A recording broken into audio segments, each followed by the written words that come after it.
Hello welcome back to the new reaction video. और अभी जिस वीडियो के ऊपर हम लोग रिएक्ट करने वाले हैं उस वीडियो का टाइटल है How this Indian motorcycle company become a global powerhouse. Power house.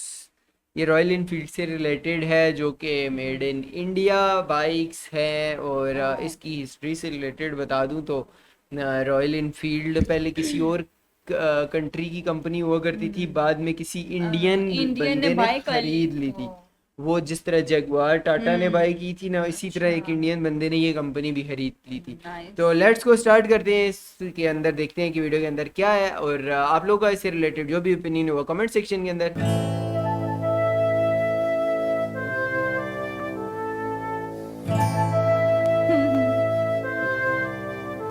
उसके हाथ कांप रहे हैं रॉयल इनफील्ड को देख के। ओ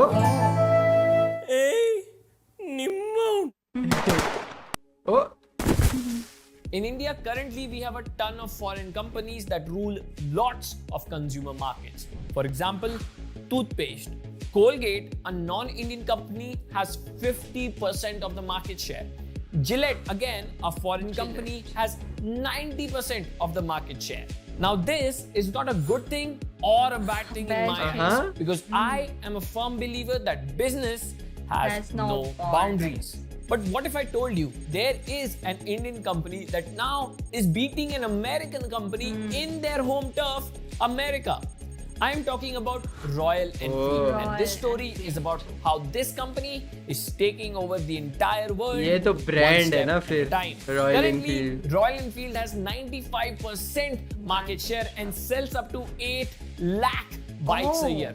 Royal Enfield as of now is one of the few B2C Indian two-wheeler companies that export outside of India, and they do it so well that they hold the highest market share in the UK as well. But this was not true about 25 years ago. In fact, in the early 2000s, Royal Enfield was close to bankruptcy. You see, while watching other YouTube videos, one thing that I heard that was common was how Royal Enfield would not be considered an Indian company as its origin is in Europe. But if you're an AVTV subscriber and have watched our video on the foreign brands, you'd know that because Royal Enfield is owned by an Indian company and has been operating from India, it would in fact be considered an Indian company. It's true that Royal Enfield was originally a UK-based company, but in 1949, a man by the name of K.R. Sundaram Iyer started Madras Motors. During this time, he only imported multiple motorcycles and sold them here in India. But in 1952, Indian Army gave him an order of 500 Royal Enfields. Now, for that time, this was considerably a difficult task due to the logistics and the sheer amount of capital that would be required. But K.R. Sundaram was able to complete this task, which led him to develop a very, and I mean very good relation with the Indian Army. And this was the start of the infamous Royal Enfield ex-Indian Army collaboration that is celebrated here in India till today. Seeing this incredible growth, Enfield UK decided to partner up with Madras Motors, closing their UK facilities and entirely. मतलब उस time पे जिस time पे Indian army ने दिए थे ना इसको कि यार आपको ने हमें 500 बाइक्स देनी है, क्योंकि मेरे ख्याल से ये जंग चल रही थी या किसी वॉर के बीच में इनको बाइक्स चाहिए थे। उस टाइम पे आर्मी के लिए इन्होंने बाइक्स मंगवाए थे, तो मद्रास मोटर्स के साथ मिल के इन्होंने बाइक्स बनाए थे। तो मेरे ख्याल से उसके बाद इन्होंने बाइक कर ली India and thus forming Enfield India. But where there is demand, supply will always increase. Many bikes like Yamaha's Rajdoot, Java's Yezni, and ton of technologically advanced Japanese motorcycles started entering the market. These bikes were superior to R&D in terms of mileage, came at a much cheaper rate. All of these increasing competition made R&D bleed, to the point where it was incurring huge losses every single month.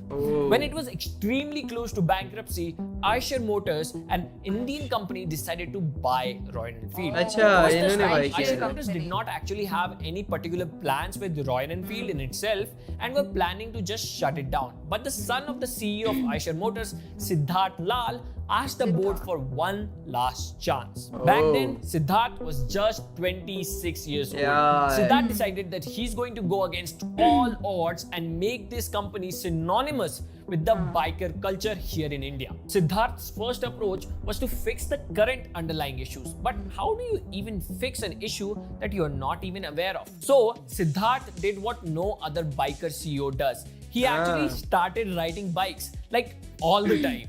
He ditched the company car and made all of his employees commute on Royal Enfields daily to truly be a part of the biker culture.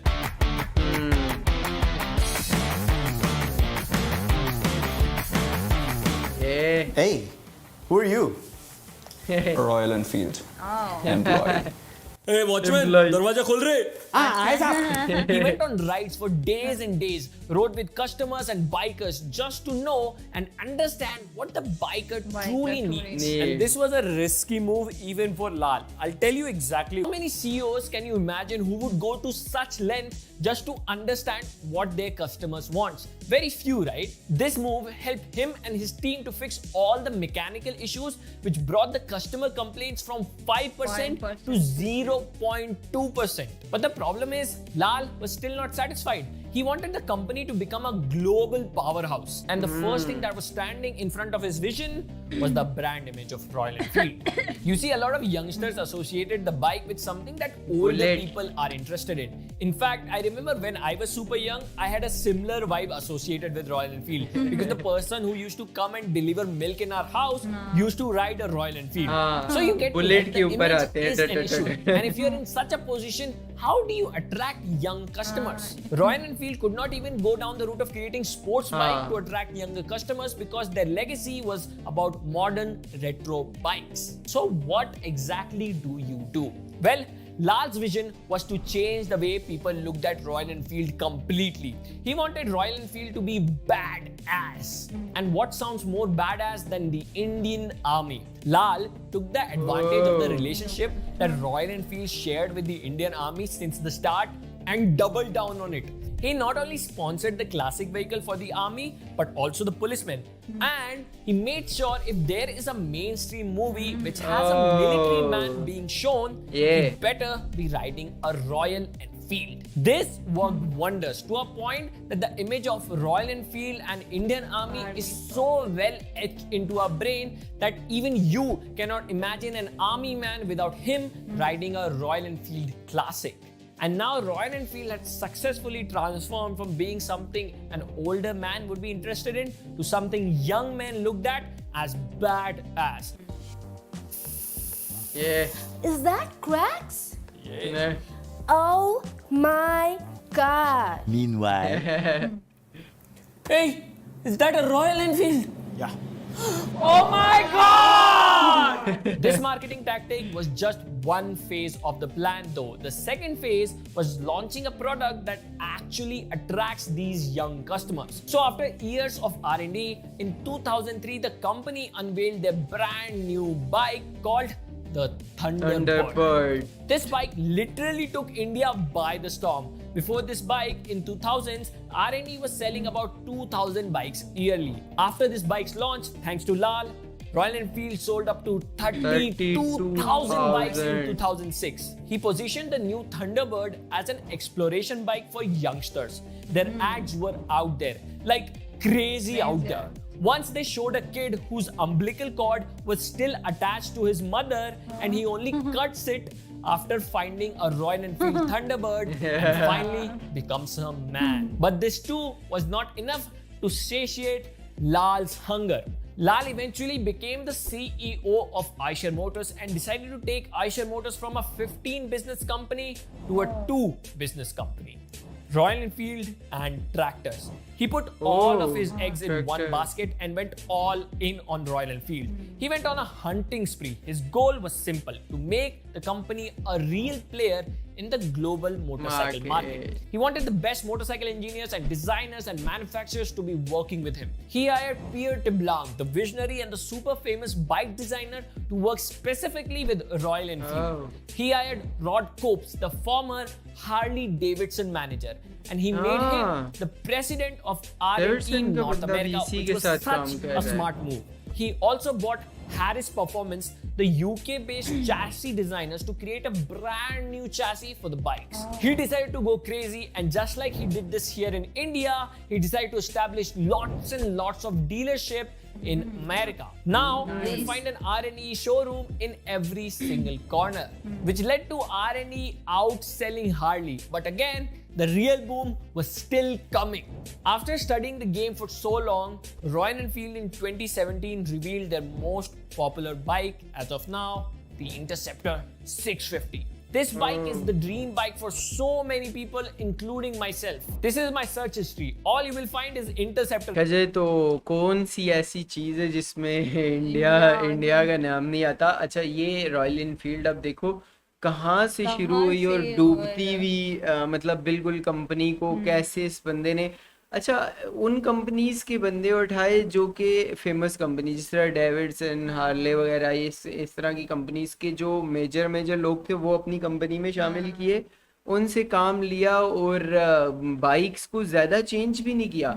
जिस तरीके की bullet ज़माने पहले आती थी, मतलब शुरू में वही डिज़ाइन आज तक है, लेकिन पंजाब के अंदर सबसे ज़्यादा बुलेट का शौक होता है लोगों को, और उसके अलावा पंजाब के अलावा अब बाकी एरियाज़ में भी ना लोग इसको काफ़ी शौक से इस वाली बाइक को रखते हैं, मतलब बहुत शौक से। यंग जनरेशन्स के अंदर तो ये बहुत ज़्यादा ही है। मैं अक्सर वीडियोस देखता रहता हूँ, तो इंडियन काफ़ी सारे व्लॉगर्स हैं, उन्होंने भी ये बुलेट ही रखी हुई होती है, तो मतलब शौक से रॉयल इनफील्ड की बाइक लेते हैं लोग। और वैसे भी इंडिया एक बहुत बड़ी मार्केट है, अगर किसी चीज़ के साथ मेड इन इंडिया लग जाता है ना, तो सिर्फ इंडिया में ही बिकना शुरू हो जाए तो उसका एक वैसे ही नाम हो जाता है पूरी दुनिया में। और ये बाइक तो अमेरिका, यूके और इस तरह और भी कंट्रीज में बिकती है। तो खैर, वीडियो बहुत मज़े की थी। आप लोगों का इस वीडियो से रिलेटेड क्या ओपिनियन है कमेंट सेक्शन के अंदर बताना है, और ये भी बताना है कि आप लोगों के पास बुलेट है, ये चलाई है या यूज़ करते हैं या क्या है। तो उसी से भी रिलेटेड हम लोग मिलते हैं एक और वीडियो के साथ, तब तक के लिए अल्लाह हाफिज़। बाय।